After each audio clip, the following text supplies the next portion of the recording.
So we're looking into the Financial Administration Enactment of Ontario. There's an equivalent enactment in each and every province all across Canada. We're going to look into this enactment and we're going to see the wording and the definitions coming together and producing and showing us an operation of law. So here we're looking at the word public entity, which means a crown agency, or a corporation with or without shares capital that is not a crown agency but is owned, operated, or controlled by the crown. All right, so here it's declaring, and we are seeing an operation of law that says a corporation that is controlled by the crown is considered a public entity under this enactment. So the condition is that the corporation must be controlled by the crown. And then when we look a little bit further, we see public officer. The definition includes a minister and a person employed in a ministry or a public entity. All right, so we're seeing that you're considered a public officer if you are employed in a public entity. And a public entity is a corporation that is controlled by the crown. Now we're going to look into the Ontario Business Corporations Enactment. Once again, this enactment operates all across of Canada. The provinces have the equivalent enactment. Each province will have a business and corporations enactment. And every corporation, McDonald's, Kentucky Fried Chicken, an accounting firm, a lawyer's firm, no matter what is open, no matter what corporation is open, they are always opened under or within the Business and Corporation Enactment. Now, when we look into the enactment, right, in Article 278, it says, the minister shall appoint a director to exercise the powers and perform duties of the director under this or any other act. All right, so we're learning that it's the minister that shall appoint a director. Now, notice the word that they use, appoint. Take note of that and remember that for later on in your learning. Now, this minister is appointing the director. Well, who's the minister? The minister operates for who? What minister are they talking about? So we look back up into the enactment itself, right? And it says the minister means the member of the Executive Council to whom responsibility for the administration of this act is assigned or transferred under the Executive Council Act. When we go and look into the Executive Council Act, we find the following. The Executive Council shall be comprised of such persons as the Lieutenant Governor from time to time appoints. Notice that word again. And all executive councillors are so appointed are ministers of the Crown. All right, so this is telling us that the Executive Council, the Lieutenant Governor is part of it, right? And the Lieutenant Governor only came into position because the Governor General appointed him into position. And the Governor General is only in position because the Queen appointed him into position. So from the top down, we're seeing that what takes place is an appointment into position. And here it's teaching us that the ministers of the Executive Council are ministers of the Crown. So the minister in the Ontario Business Corporation Enactment is a minister of the Crown. And the director who is in control of that enactment and in control of that corporate body is a minister of the Crown. So here we see it says, the minister of the Crown, shall appoint a director to exercise the power and perform the duties of the director under this act or any other act. So his powers and his duties, right, are coming from the minister of the Crown. And he is representing the minister of the Crown. So it is the minister of the Crown that is involved here. Article 167 of the Ontario Business Corporations Enactment. The director may make inquiries of any person relating to compliance with this act. All right, so who has the authority? Who has the controlling power? It says here that the director may make inquiries to make sure that you're complying with the act. And if you're not complying with the act, well, there are consequences to that. So they have the controlling power. The minister of the Crown, the director who represents the minister of the Crown, remain in control of your corporate body. For example, if you don't file your annual tax return with your corporation, then they will come and say, we are not going to extend your business license until you file said documents. So they are forcing you to comply with the enactment.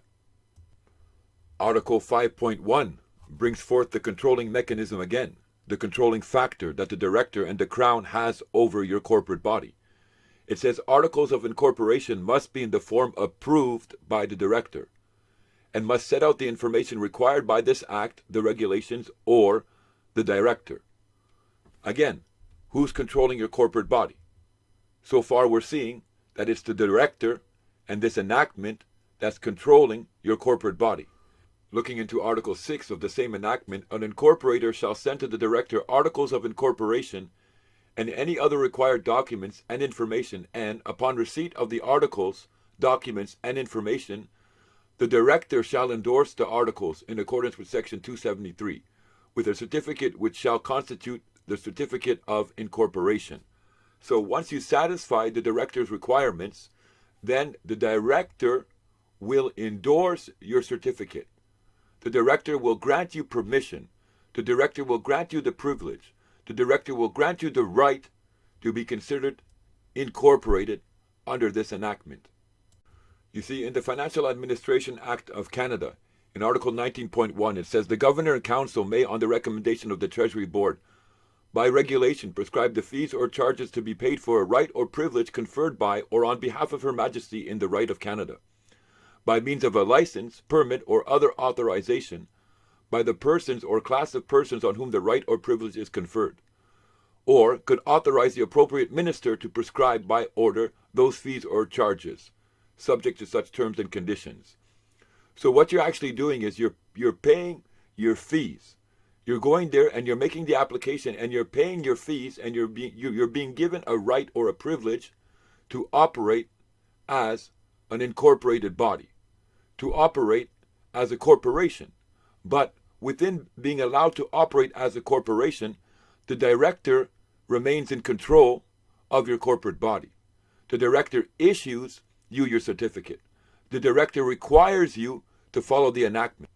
Article 240. Where sufficient cause is shown to the director, despite the imposition of any other penalty in respect thereof, and in addition to any rights the director may have under this or any other act, the director may, after having given the corporation an opportunity to be heard, by order, upon such terms and conditions as the director thinks fit, cancel the certificate of incorporation, or any other certificate issued or endorsed under this act.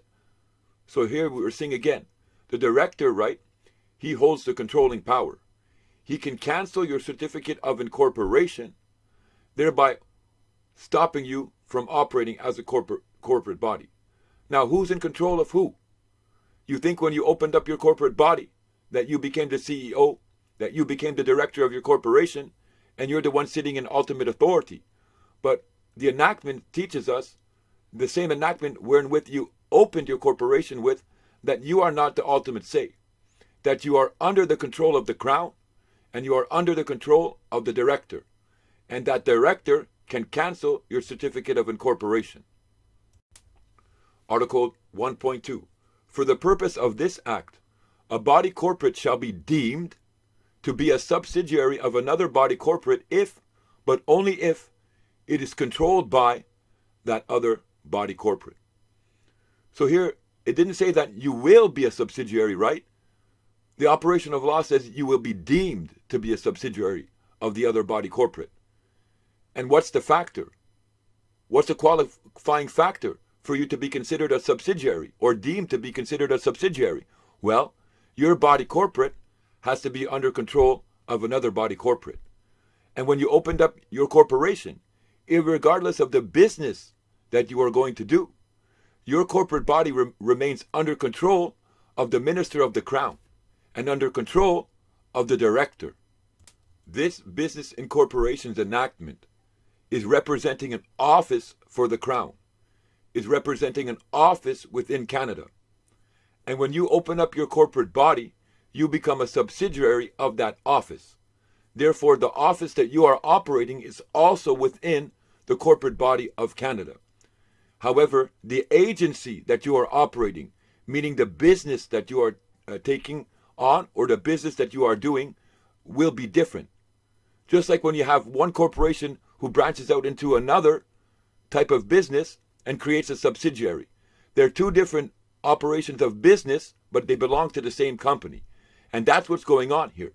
So in law, because you are controlled by the Business Corporation Enactment, which is an office or a corporate body, therefore your corporation is a subsidiary of that office. Now when we look back into the Financial Administration Act of Ontario, or of the provinces, right? And we see the definition of public entity, and we see that operation of law that's being brought forth when they combine their definitions. Well, we understand where it's coming from. Because when we look into the Business Corporations Enactment, we see the exact operations of law that they are describing. They're saying a public entity is a corporation that is controlled by the Crown. Okay, we saw in the Corporations Enactment that your corporation, whatever it may be, whatever you open, is controlled by the Crown. And because it's considered a public entity and is controlled by the Crown, then those who are appointed into positions in that corporate body are considered public officers. In the enactment here, it teaches us, it says public officer includes a minister and a person employed in a ministry or a public entity. So it's teaching us that any person that's employed in a corporation is considered a public officer. Now, I didn't go fully into the explanation about how they render us public officers. This video was just about how they make our corporations the office of the corporate body Canada. How they make us tie in to the corporate body of Canada in order to say that we are resident in Canada. And again, this video strictly dealt with the office itself, not with the individual.